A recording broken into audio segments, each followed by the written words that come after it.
আসসালামু আলাইকুম, কেমন আছেন সবাই? আশা করি সবাই ভালো আছেন। আজকে আমি আপনাদের মাঝে হাজির হয়েছি জিভিএস গাও এলটিডি এর পক্ষ থেকে। আমি আপনাদেরকে আজকে এক্সপ্লেইন করব কিভাবে আপনি ইবি3 আনস্কিল ভিসা নিয়ে আপনি পৃথিবীর যেই প্রান্তেই থাকেন না কেন সেখান থেকেই আমেরিকাতে যেতে পারেন। সো আমেরিকাতে যদি আপনি যেতে চান তাহলে গ্রিন কার্ড নিয়ে, সাধারণত যারা পার্মানেন্ট রেসিডেন্সি নিয়ে আমেরিকাতে যেতে চায় তাদের জন্য সবার প্রথম যে জিনিসটা প্রয়োজন সেটা হচ্ছে ইবি ভিসা বা এমপ্লয়মেন্ট বেস ভিসা। সো ইবি ভিসাতে অনেকগুলো ক্যাটাগরি আছে, ইবি 1 থেকে শুরু করে ইবি 5 পর্যন্ত। সো আমরা আজকে আলোচনা করব ইবি 3 আনস্কিল ক্যাটাগরি নিয়ে। সো ইবি 3 আনস্কিল ক্যাটাগরিটা কি সেই বিষয়টা আমরা এক্সপ্লেন করার চেষ্টা করি। ইবি 3 হচ্ছে এমপ্লয়মেন্ট বেস থার্ড প্রিফারেন্সের একটা ভিসা।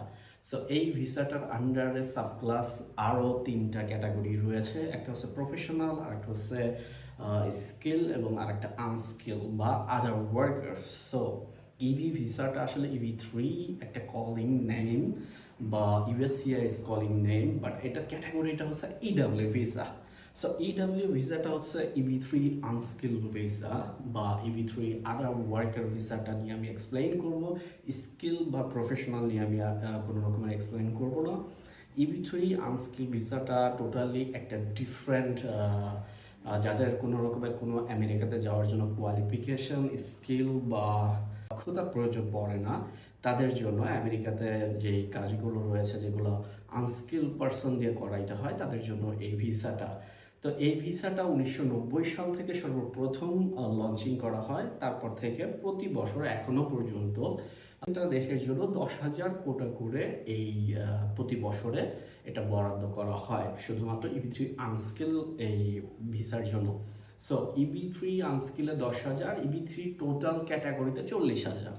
এই 40,000-এর ভেতরে আপনার ইবি 3 প্রফেশনালে 15,000 এবং স্কিল ভিসাতে 15,000, টোটাল 30,000। বাকি 10,000 হচ্ছে ইবি 3 আনস্কিল ক্যাটাগরি বা ইডাব্লিউ 3 ভিসার জন্য। এই যে 10,000 যে ভিসাটা আছে এর মধ্য থেকে আবার আপনার এখানে 10,000-এর ভেতরে যে 10,000 লোক আবেদন করবে তাদেরকে 10,000 ভিসা দেওয়া হবে তা কিন্তু না। টোটালি এটা আপনার ফ্যামিলি মেম্বার যতজন থাকবে তাদের উপর বেস করে প্রত্যেকটা ভিসা কতগুলো ইস্যু হবে তার উপরে কিন্তু 10,000। সো এই কারণে ইবি 3 ভিসাটা একটা লেন্দি এবং অনেক সময় সাপেক্ষ ব্যাপার। সো ইবি 3 আনস্কিল যারা আবেদন করবেন তারা একটা জিনিস মাথায় রাখবেন, অবশ্যই এটা লেন্দি প্রসেস। সো সর্বপ্রথম হচ্ছে যে বিষয়টা আপনাকে খেয়াল করতে হবে, ইবি 3 ভিসাতে যেতে হলে আপনাকে সব থেকে বেশি জরুরি যেটা হচ্ছে সেটা হচ্ছে আমেরিকাতে আপনার একটা এমপ্লয়ার থাকতে হবে বা স্পন্সর থাকতে হবে।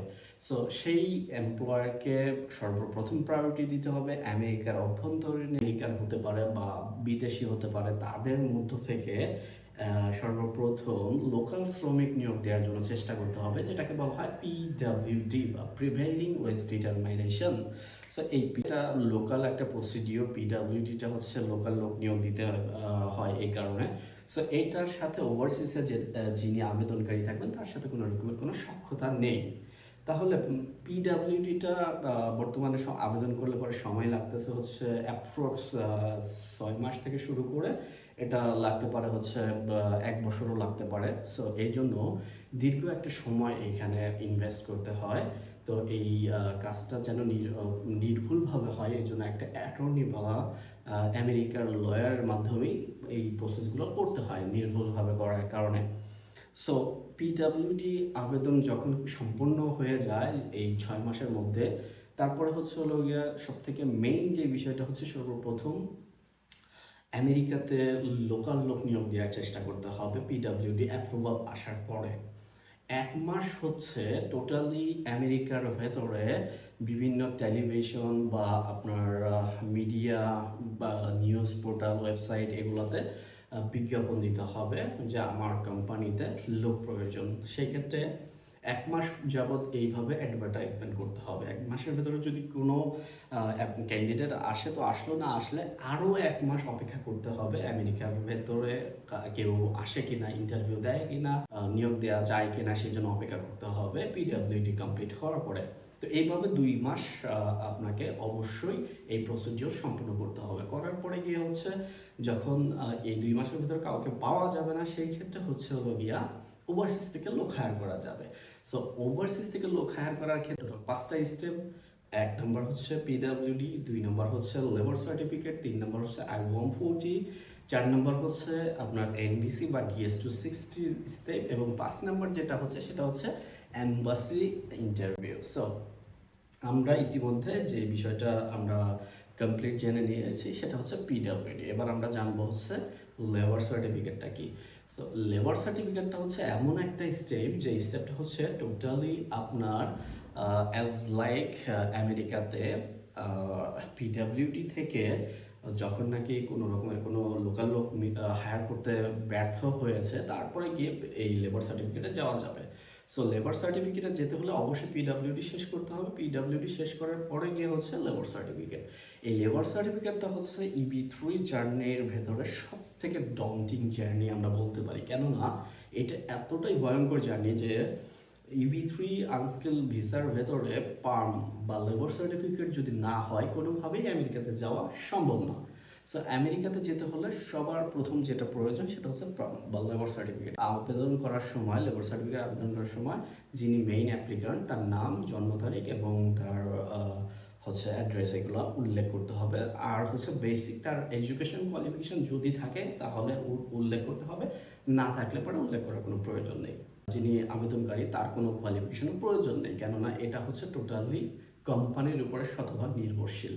সো কোম্পানি যদি কোনো রকমের কোনো ঝামেলা না থাকে, যে কোম্পানি আপনাকে হায়ার করবে, প্রিভিয়াস রেপুটেশন যদি ভালো থাকে বা বর্তমান যদি তাদের সেল বা প্রফিট যদি ভালো থাকে, সেই ক্ষেত্রে কোনো সমস্যা হয় না লেবার সার্টিফিকেট ইস্যু করার জন্য।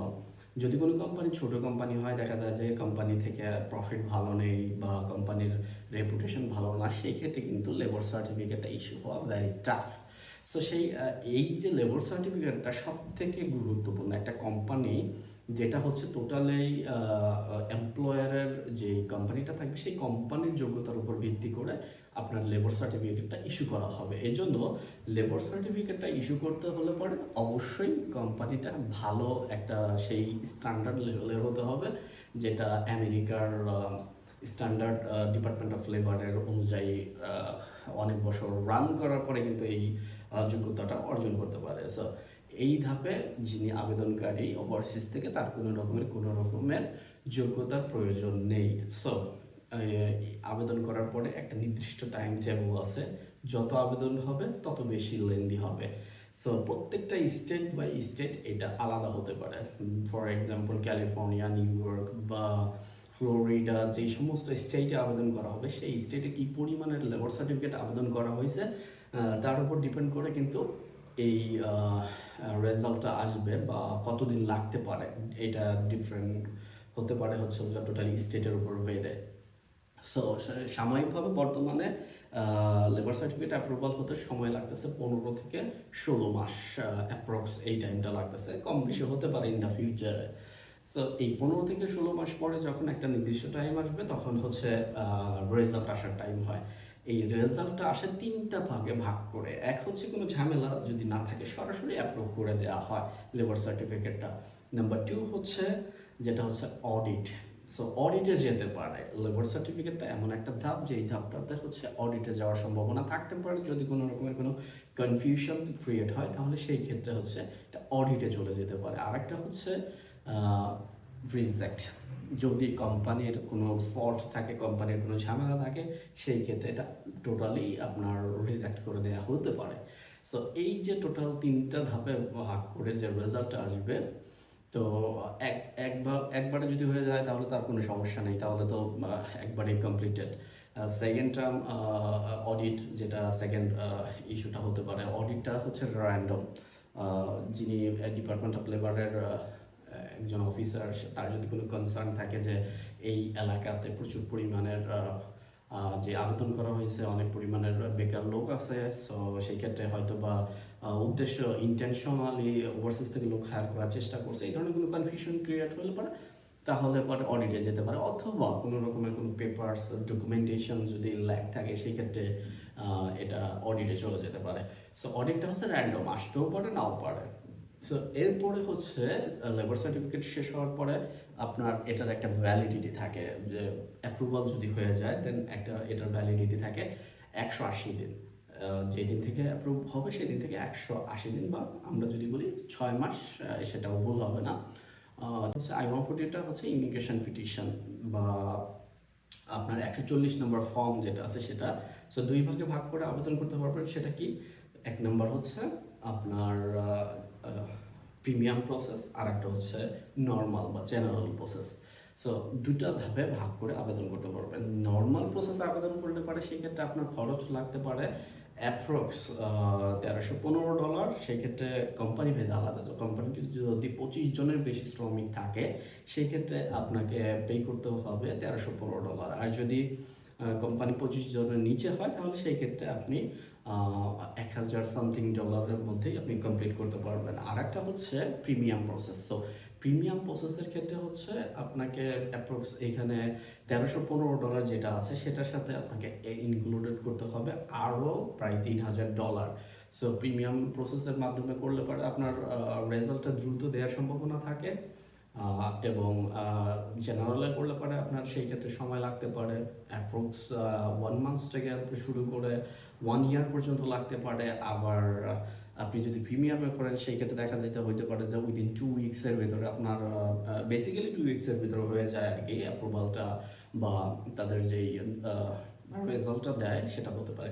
I-140 তিনটা ধাপে ভাগ করে রেজাল্ট আসে। এক, কোনো রকমের কোনো ঝামেলা নাই, সরাসরি অ্যাপ্রুভাল। 2, আরেকটা হচ্ছে আরএফই।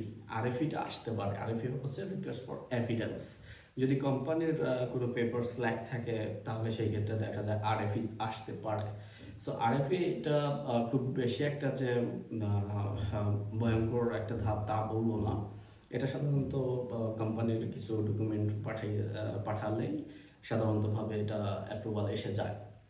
তো আরেকটা হচ্ছে আপনার রিজেক্ট হতে পারে কোম্পানি ল্যাকের কারণে, বিশেষ করে কোম্পানির প্রিভিয়াস যেই 2 স্টেপ আছে পিডাব্লিউডি এবং লেবার সার্টিফিকেটের মাঝে অনেক কিছু চেঞ্জেস আসতে পারে, যেহেতু এখানে একটা লং টার্ম অতিবাহিত হয়ে যায়। এইখানে দেখা যাবে যে কোম্পানির বর্তমান ইনকাম আছে সেটা আপনার এমন হতে পারে যে কমে গেছে, ইনকাম কমে যাইতে পারে, বা কোম্পানি শাট ডাউন করে দিতে পারে। সেই ক্ষেত্রে দেখা যাবে যে আপনি আমেরিকাতে যেতে পারবেন না। সো ওভারঅল এই EB3 জার্নিতে যে স্পন্সর করবে সেই কোম্পানিটার ভূমিকা সব থেকে বেশি ভূমিকা থাকবে আপনার এই EB3 জার্নিটা সম্পূর্ণ করার জন্য। এরপরে গিয়ে হচ্ছে I-140 যখন সম্পন্ন হয়ে যাবে তারপরে NVC বা national visa centre. So national visa centre আপনাকে ভিসা ফির একটা নোটিশ দেবে। সেই ভিসা ফির নোটিশ আসার পরে আপনাকে $345 করে পে করতে হবে পার হেড। আপনার ফ্যামিলি মেম্বার, আপনি এই EB3 ভিসাতে আপনার ফুল ফ্যামিলি সহ একসাথে যেতে পারবেন। তবে অবশ্যই একটা জিনিস খেয়াল রাখতে হবে, 21 বছর বয়সের নিচে আপনার সন্তানের বয়স হতে হবে 21-এর নিচে, এবং আনম্যারিড থাকতে হবে। আর হচ্ছে হলো গিয়া আপনার স্পাউস আপনার সাথে যেতে পারবেন। আর এই ক্ষেত্রে আপনার ফ্যামিলি মেম্বার বলতে আপনার স্পাউস এবং আপনার চিলড্রেন, আপনার ভাই বা বোন বা আপনার বাবা মাকেও কিন্তু যেতে পারবে না। এরপরে হচ্ছে যে যখন নাকি এনবিসির ভিসা ফিটা কমপ্লিট করা হবে তারপর DS-260 ফর্ম পূরণ করার জন্য একটা ওয়েবসাইট খুলে দেওয়া হবে। সেই ওয়েবসাইটটা হচ্ছে আমেরিকান ইমিগ্রান্ট DS-260 যেটাকে বলা হয় ফর্ম। সেই ফর্মটা এখানে এনবিসি থেকে একটা কেস নাম্বার আসবে, সেই কেস নাম্বার এবং ইনভয়েস আইডি দিয়ে ওপেন করার পরে সেই ফর্মটা আপনি ফিল আপ করার জন্য রেডি থাকতে পারবেন। সেই ক্ষেত্রে আপনার এজেন্ট আপনাকে হেল্প করতে পারে, আপনার লয়ার হেল্প করতে পারে, বা আপনি নিজেও করতে পারেন। তারপরে কি হচ্ছে এই DS-260 সম্পূর্ণভাবে আবেদন যখন নাকি অ্যাপ্লাই করা হবে, সমস্ত ইনফরমেশন দেওয়া হবে, দেওয়ার পরে সিভিল ডকুমেন্টস এনবিসিতে পাঠাতে হয়। সিভিল ডকুমেন্টস এতক্ষণ পর্যন্ত কিন্তু কোনো রকমের কোনো ডকুমেন্টস পাঠানো হয়নি। আপনার সিভিল ডকুমেন্টস এই স্টেপ থেকে পাঠানো হবে। তো তো সেই ক্ষেত্রে লাগবে হচ্ছে police clearance. Number one police clearance, আপনি অ্যাডাল্ট হওয়ার পরে পৃথিবীর কোনো দেশে আই মিন ইউএসএ 15 বছরের উপরে যদি হয়ে যায়, যে 15 বছর হওয়ার পরে যদি কোনো দেশে 6 মাসের বেশি স্টে করে, তাহলে সেই ক্ষেত্রে সেই দেশের পুলিশ ক্লিয়ারেন্স অবশ্যই বাধ্যতামূলক লাগবে। সো কেউ যদি অ্যাব্রড থেকে আবেদন করা হয় তাহলে সেই দেশের লাগবে, এবং বাংলাদেশেরটা অবশ্যই লাগবে বাই বন্ড। যেহেতু ইউএসআই বাই বন্ড আপনাকে কাউন্ট করবে। আপনার যদি অন্য কোনো দেশের ন্যাশনালিটি থাকে, ফর এক্সাম্পল আপনি বাই বন্ড বাংলাদেশি বাট আপনি সাউথ কোরিয়ান সিটিজেন বা ইউরোপিয়ান সিটিজেন বা আপনি ক্যানাডিয়ান সিটিজেন হতে পারেন, ডাজন্ট ম্যাটার, বাট আপনাকে বাই বন্ড যেই দেশে সেই দেশের আপনার পুলিশ ক্লিয়ারেন্স অবশ্যই দিতে হবে। তারা কাউন্ট করবে আপনাকে বাই বন্ড হিসাবে। সো এইটা দেখা যাবে যে আপনি পুলিশ ক্লিয়ারেন্স আনার পরে আপনাকে এক্সট্রা আরও কিছু ডকুমেন্টস দিতে হবে। যদি ম্যারিড পারসন হন সেক্ষেত্রে ম্যারেজ সার্টিফিকেট, নিকানামা এগুলো দিতে হবে, এবং আপনার বার্থ সার্টিফিকেট। সব থেকে মেইন যে ইস্যুটা, বার্থ সার্টিফিকেট লাগবে। যেই দেশে আপনি জন্মগ্রহণ করেছেন সেই দেশের বার্থ সার্টিফিকেট আপনার প্রয়োজন। সো এইগুলো হচ্ছে বেসিক ডকুমেন্টস। তার সাথে হচ্ছে হলো গিয়া পাসপোর্ট স্ক্যান কপি। এগুলো দেওয়ার পরে সিভিল ডকুমেন্টস এনবিসিতে পাঠাইতে হয়। এনবিসিতে পাঠানোর পরে এটা ফেডেক্স বা ডিএইচএল এর মাধ্যমে পাঠাইতে হবে। এটা অনলাইনে কোনোভাবে আপলোড করা যায় না এমপ্লয়মেন্ট বেস ভিসাতে। সো এটা সরাসরি এনবিসিতে পাঠাইতে হবে। পাঠানোর পরে হচ্ছে গিয়ে তারা এই ডকুমেন্টসগুলো যাচাই বাছাই করবে। যাচাই বাছাই করার পরে যদি সব কিছু এভরিথিং ইজ ওকে থাকে, তাহলে ডিকিউ বা ডকুমেন্টারলি কোয়ালিফাইড একটা নোটিশ আসতে পারে, বা ডকুমেন্টারলি কমপ্লিটেড বলতে পারেন। সো এই ডিকিউ নোটিশটা আসার পরে হচ্ছিল আপনাকে আর কোনো কাজ নেই, এবার অপেক্ষা করতে হবে এম্বাসি অ্যাপয়েন্টমেন্টের জন্য। এম্বাসি অ্যাপয়েন্টমেন্টের জন্য সেই ক্ষেত্রে আপনাকে লং টার্ম অপেক্ষা করা লাগতে পারে। দেখা যাবে কোনো কোনো ক্ষেত্রে 1 ইয়ার, 2 ইয়ার্স, 3 ইয়ার্স, এখানে কোনো নির্দিষ্ট কোনো টাইম ফ্রেম নেই। সো ওভারঅল পুরো প্রসেসটা সম্পূর্ণ হতে আপনাকে অ্যাটলিস্ট অপেক্ষা করা লাগতে হবে 5 বছর। যদি আপনার দেখা যায় যে লেবার সার্টিফিকেট 2বার করতে হয়েছে বা I-140 2বার করতে, ক্ষেত্রে কিন্তু এটা আপনার অপেক্ষার সময়টা অনেক লেন্দি হয়ে যেতে পারে। সো বেসিক্যালি কোনো যদি প্রবলেম না থাকে সেক্ষেত্রে শুরু থেকে শেষ পর্যন্ত কোথাও কোনো স্টেপে যদি ঝামেলা না থাকে সেক্ষেত্রে 5 বছরে কমপ্লিট করা সম্ভব। সো এখন পর্যন্ত আমাদের জিবিএস এর মাধ্যমে যত লোক আবেদন করেছে, এখনো পর্যন্ত কোনো রকমের কোনো লেবার সার্টিফিকেট রিজেক্টও নেই, I-140ও রিজেক্ট নেই। সো এখন পর্যন্ত আমাদের শতভাগ সফলতা আছে। তো আমাদের মাধ্যম থেকে এখন পর্যন্ত আমেরিকাতে যে সাকসেসফুলি গেছে সেই ধরনের কোনো কেস নেই, কারণ আমাদের জিবিএস এর জার্নি 3 বছর অলমোস্ট হয়ে গেছে। সো এই 3 বছরের মধ্যে তো পসিবল না, এই জন্য আমাদের এম্বাসি ইন্টারভিউ দেওয়ার জন্য অনেকেই এখন অপেক্ষা করছে, এমন লোক আছে অনেকেই, প্রায় মোর দ্যান 100 হবে অ্যাপ্রক্স আর কি। সো এরপরে গিয়ে হচ্ছে লাস্ট যে স্টেপটা, সেই স্টেপটা হচ্ছে এম্বাসি অ্যাপয়েন্টমেন্ট। এম্বাসি অ্যাপয়েন্টমেন্ট যখন নাকি স্কেজুলের টাইম আসবে, ভিসা বুলেটিনের উপর নির্ভর করে হবে। ভিসা বুলেটিন আপনার মান্থলি পাবলিশ করে। সো এই মাসে একবার করে পাবলিশ করবে। সেই পাবলিশ আপনাকে ফলো করতে হবে যে EB3 আনস্কিল আদার ওয়ার্কার যেটা আছে ওল্ড চার্জেবিলিটি এরিয়া, যদি আপনি বাইবর্ন ইন্ডিয়া বা চায়না বা আপনার যেই বাকি যেইগুলো আছে সেগুলোর বাইরে যেগুলো দেশ আছে সেগুলো আপনাকে চুজ করতে হবে। সো এই টোটাল ইন্টার প্রসেস টাইমটা আপনাকে লাগতে পারে 5 বছর, বা কিছু কিছু ক্ষেত্রে কম বেশি হতে পারে। সো যদি লেবার সার্টিফিকেট একদম ক্লিয়ারলি হয় বা অন্য কোনো সমস্যা না হয়, তাহলে 5 বছরের ভিতরে পসিবল বা সম্ভব। এরপরে গিয়ে হচ্ছে সর্বশেষ যেটা আপনার এম্বাসি ইন্টারভিউ। এম্বাসি ইন্টারভিউটা দেওয়ার পরে আপনাকে যদি কোনো রকমের কোনো ঝামেলা না থাকে সেই ক্ষেত্রে আপনাকে সরাসরি তার পাসপোর্টটা রেখে দেবে। পাসপোর্ট রেখে দেয় আপনার যে গ্রিন কার্ডের ফি আছে সেই $225 বা $215 আপনার এটা চেঞ্জ হতে পারে। এটা সময়ের উপর ডিপেন্ড করবে যে কখন চেঞ্জ হবে, কখন এটা ওয়েবসাইটে আপনি চেক করলে পেয়ে যাবেন।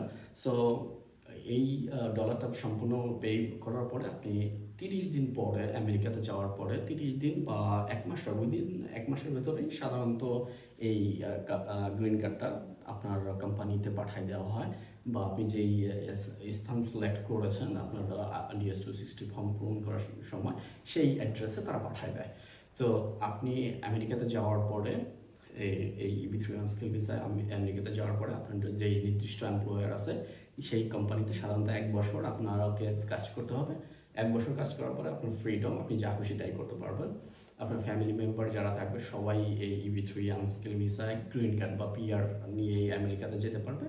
যারা অ্যাডাল্ট থাকবে তারা সবাই কাজ করতে পারবে, এবং যারা পড়ালেখা করবে তারা ওই দেশের সমস্ত রকমের অপরচুনিটি পাবে বা সুযোগ সুবিধা পাবে। সো অ্যাজ এ আমেরিকাতে যখন আপনি গ্রিন কার্ড পাবেন, তখন আমেরিকার সমস্ত বেনিফিট আপনি নিতে পারবেন। বর্তমানে যে বিষয়টা সব থেকে বেশি গুরুত্বপূর্ণ একটা বিষয়, যে ইন্টারভিউ চলতেছে কিন্তু ভিসা যে 75টা কান্ট্রি আছে সেগুলো থেকে ভিসা ইস্যু করা বন্ধ করে রাখছে। সো যখন এটা অন করে দেবে বা পস্টটা উঠাই নিবে, তখন হচ্ছে আবার ভিসা ইস্যু করা শুরু করবে। সো এই ক্ষেত্রে সব থেকে ইম্পর্টেন্ট যে বিষয়টা সেটা হচ্ছে আপনার ফাইন্যান্সিয়াল যে ক্যাপাবিলিটি আছে সেটা স্ট্রং রাখতে হবে। আমেরিকাতে যেতে হলে পরে আপনার কোনো পরিমাণের কোনো যে আপনি আমেরিকাতে যাওয়ার পরে যদি আপনার তারা আমেরিকার যেই USCIS কনসুলার অফিস থেকে যে আপনাকে ইন্টারভিউ নেবে, তারা যদি মনে করে যে আপনি আমেরিকাতে যাওয়ার পরে পাবলিক চার্জ নেওয়ার জন্য আপনি সন্দেহভাজন করে, সেক্ষেত্রে কিন্তু আপনার ভিসা নাও দিতে পারে। সেই জিনিসটা আপনাকে খেয়াল রাখতে হবে। এই জন্য একটা আপনার ব্যাংক ব্যালেন্স বা আপনার অ্যাসেট শো করা লাগতে পারে, যদিও এখনও কোনো নির্দিষ্ট কোনো রুলস এখনও তারা পাবলিশ করেনি কীভাবে করবে। সো যখন পাবলিশ করবে তখন আমরা আপনাদেরকে ইন ডিটেলস বলে দেব। ধন্যবাদ এতক্ষণ সঙ্গে থাকার জন্য। আপনাদের কোনো রকমের কোনো যদি কোনো কোশ্চেন থাকে বা কোনো রকমের কোনো ইনকোয়ারি থাকে, অবশ্যই GBS এর মাধ্যমে আমাদের মাধ্যমে যে ইনফরমেশন সেটা নিতে পারবেন। আপনাদের যেখান থেকে পৃথিবীর যে প্রান্ত থেকে আপনি আবেদন করে থাকেন না কেন, আপনি কিন্তু আমাদের কাছ থেকে হেল্প নিতে পারবেন।